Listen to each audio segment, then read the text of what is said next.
Hello student, today I am going to talk about the physical view of memory representation and allocation.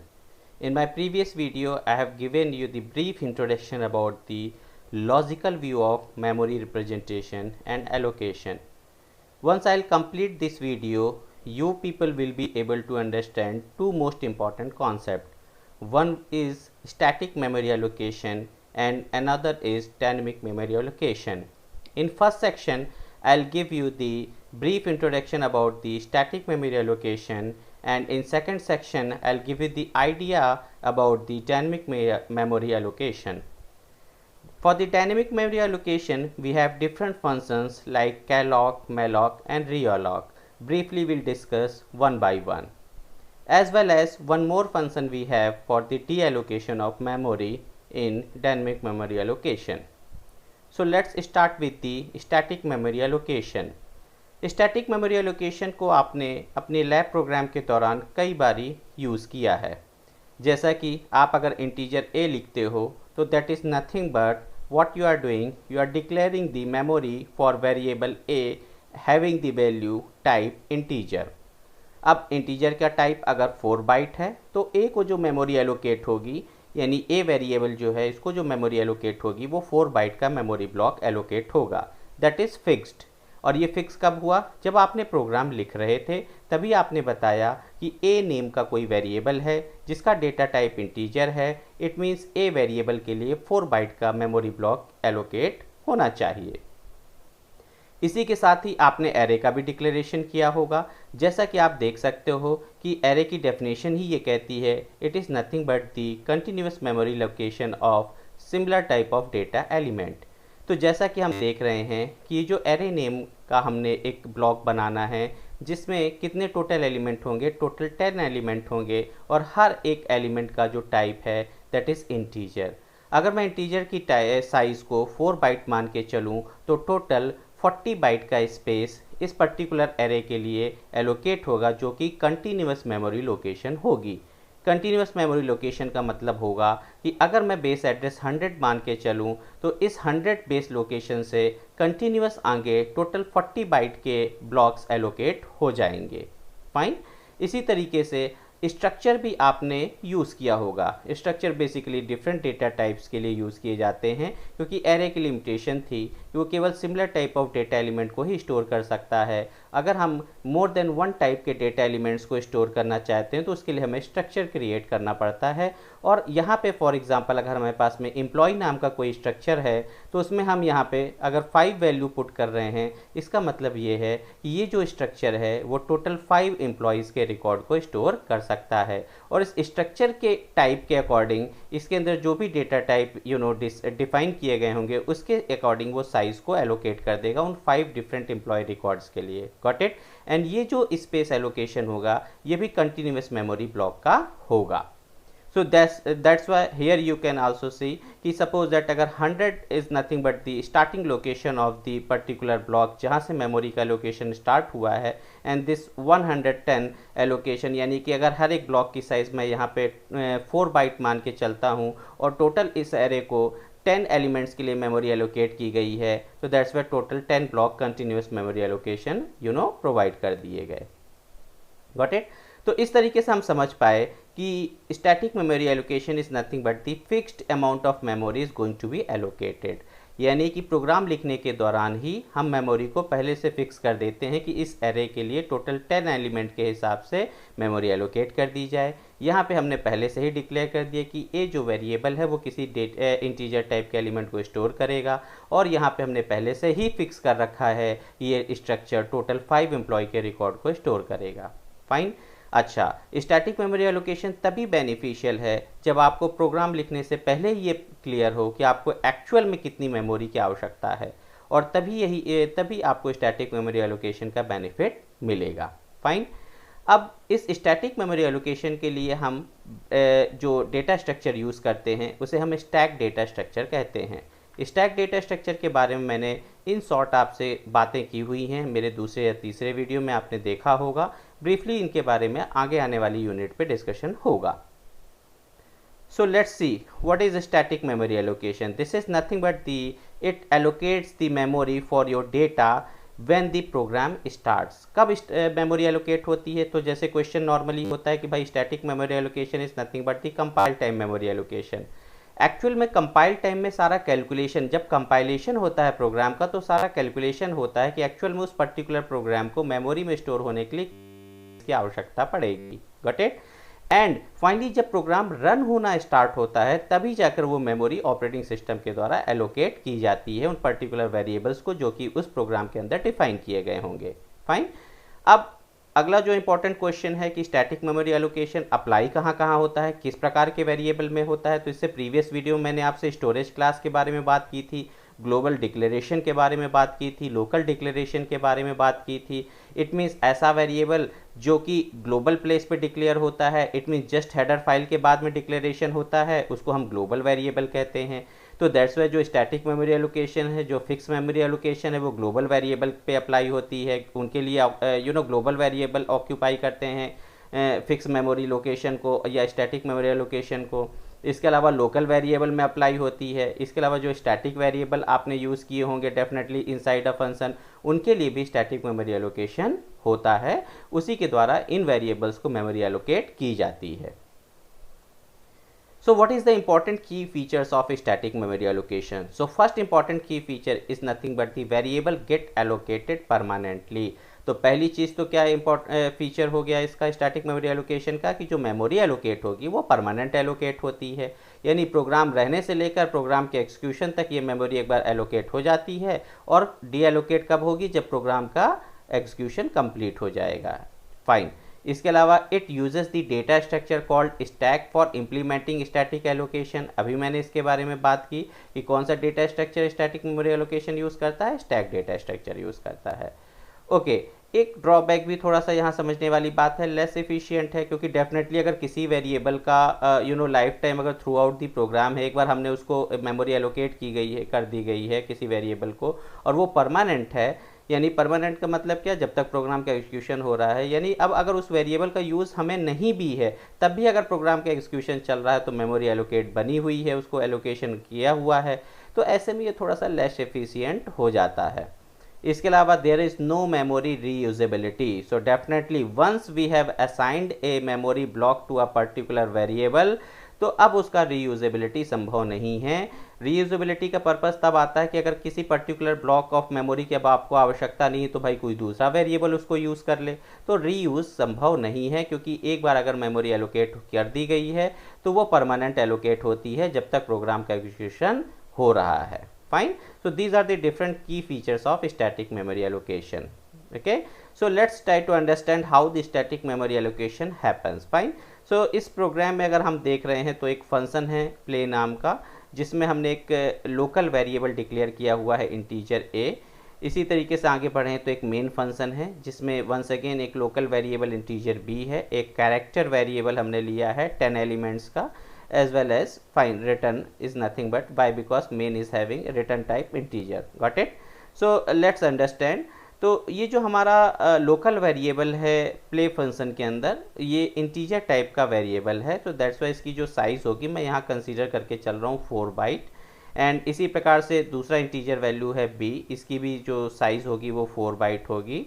Then यहाँ character variable है, इसमें total 10 characters it can store, so that's why चूँकि character की size 1 bite होती है तो total 10 bite का space इसके लिए लगेगा। फाइन। तो इस तरीके से अगर हम कैलकुलेट करें तो टोटल हमें कितने बाइट की आवश्यकता है? 18 बाइट्स की आवश्यकता है। तो इस पूरे प्रोग्राम के लिए टोटल 18 बाइट का स्पेस एलोकेट होगा। इसके अलावा भी थोड़ा बहुत होगा क्योंकि मेन है, इंटीजर है, रिटर्न है, ओपन ब्रैकेट है। सो बट अगर हम एक मेन हिसाब समझें तो जितने भी वेरिएबल्स के हिसाब से हमने काउंटिंग कर ली तो टोटल 18 बाइट का स्पेस के एलोकेशन की आवश्यकता पड़ेगी। और इस तरीके से एक मेमोरी एलोकेशन हो जाएगा जिसका जो बेस एड्रेस है, it is the memory is going to start from the 100 location and up to 118 location तक मेमोरी एलोकेट हो जाएगी। तो पहली जो 4 बाइट एलोकेट हुई वो वेरिएबल ए के लिए, अगली 4 बाइट वेरिएबल बी के लिए, और अगला जो 10 बाइट का स्पेस है वो कैरेक्टर के लिए एलोकेट हो जाएगा। तो इस तरीके से स्टैटिक मेमोरी एलोकेशन होता है।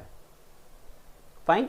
So most important thing is that कि भाई अब मेमोरी का एलोकेशन तो हो गया, मेमोरी डिलीट कब होगी, यानी मेमोरी का डी एलोकेशन कब होगा? अच्छा, ये इम्पॉर्टेंट इसलिए भी है क्योंकि important to save from the memory leakage. अगर मेमोरी का डिलीशन ना हो, यानी कि मेमोरी अगर डी एलोकेट नहीं होगी, तो उससे एक जो बड़ी समस्या है वो मेमोरी लीकेज की होगी। मेमोरी लीकेज, अगर आपने पॉइंटर वाला वीडियो देखा होगा, जैसा कि आपके लैब प्रोग्राम्स में भी आगे आपको पॉइंटर्स आएंगे। इसके अलावा जैसा मैं जानता हूं तो आपके ट्रेनिंग प्रोग्राम में भी पॉइंटर्स के कुछ प्रोग्राम्स कराए गए हैं, तो उसमें मेमोरी लीकेज की बात की गई होगी। Memory leakage is nothing but कि अगर हमने कोई एक पॉइंटर को कोई एड्रेस मेमोरी एलोकेट कर दिए, यानी कोई पॉइंटर के पास में क्या होता है एड्रेस किसी मेमोरी लोकेशन का। अब हमने क्या किया कि मेमोरी को डी एलोकेट नहीं किया, तो वो पॉइंटर के पास में हमेशा उस पर्टिकुलर एड्रेस होल्ड रहेगा जिस एड्रेस को वो पॉइंटर पॉइंट कर रहा होगा। अब इवन प्रोग्राम का एग्जीक्यूशन कंप्लीट हो चुका है, मेमोरी हमने डी एलोकेट की नहीं, अब वो पॉइंटर अभी भी किसी पर्टिकुलर मेमोरी को पॉइंट कर रहा है। सो इस प्रकार अगर हम दोबारा उस पॉइंटर को रीयूज़ करेंगे कभी, तो वो ऑब्वियस है, अगर हमने उसको कोई अगली नई मेमोरी लोकेशन एलोकेट नहीं की, तो वो अपनी पुरानी मेमोरी एलोकेशन को पॉइंट करता रहेगा, और इस परिस्थिति को हम मेमोरी लीकेज कहते हैं। ठीक है। So memory is automatically released on the basis of scope. तो इसका क्या सॉल्यूशन है कि मेमोरी कब रिलीज हो जाएगी? On the basis of scope. Scope के बारे में मैंने क्लियरली आपसे इससे प्रीवियस वीडियो में बात की कि जब मैं स्टोरेज क्लास की बात कर रहा था, तो मैं ये बात कर रहा था कि दो टाइप के बेसिक स्कोप होते हैं अगर मैं कहूँ तो। एक तो होता है ग्लोबल स्कोप और एक होता है लोकल स्कोप। वैसे मैंने एक प्रोग्राम स्कोप भी आपको बताया था, फाइन। लेकिन बेसिकली आप ग्लोबल और लोकल स्कोप की बात करें तो ग्लोबल स्कोप यानी ऐसे वेरिएबल जिनका स्कोप ग्लोबल है वो थ्रू आउट दी प्रोग्राम उनकी लाइफ टाइम होती है, और जिन वेरिएबल का स्कोप लोकल है उनकी life time with in a block होती है, जिस पर्टिकुलर ब्लॉक में उनको डिफाइन किया गया है। फाइन।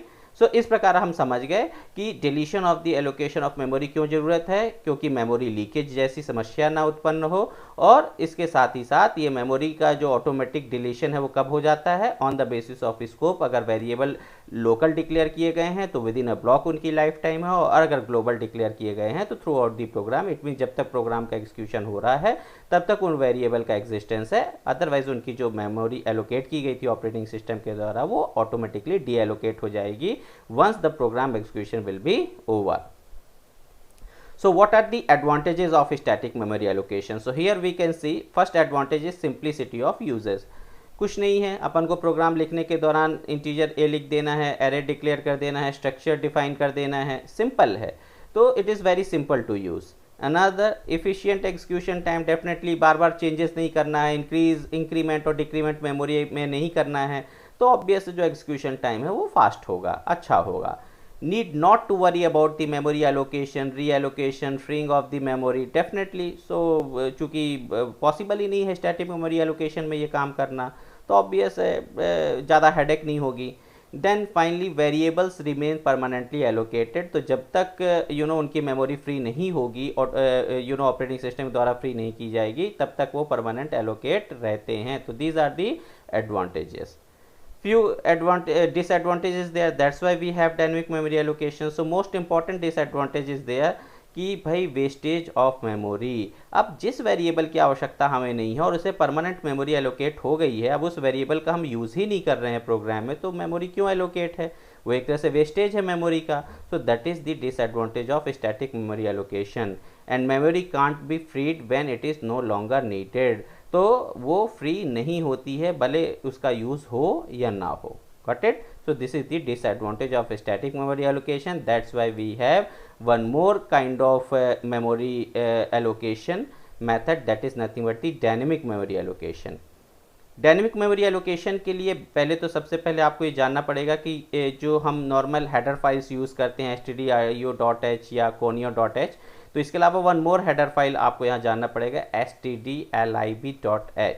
ये जो लाइब्रेरी फाइल है ये एक्चुअली इसलिए यूज़ की जाती है क्योंकि जो डायनेमिक मेमोरी एलोकेशन के लिए हम कुछ फंक्शंस यूज़ करते हैं like malloc, calloc, free and realloc, इन फंक्शंस को कॉल करने के लिए इनकी जो डेफिनेशन है इस लाइब्रेरी फाइल में डिफाइंड है। दैट्स वाई इस हेडर फाइल को हमें कॉल करना पड़ेगा #include stdlib.h, then only we can use these functions.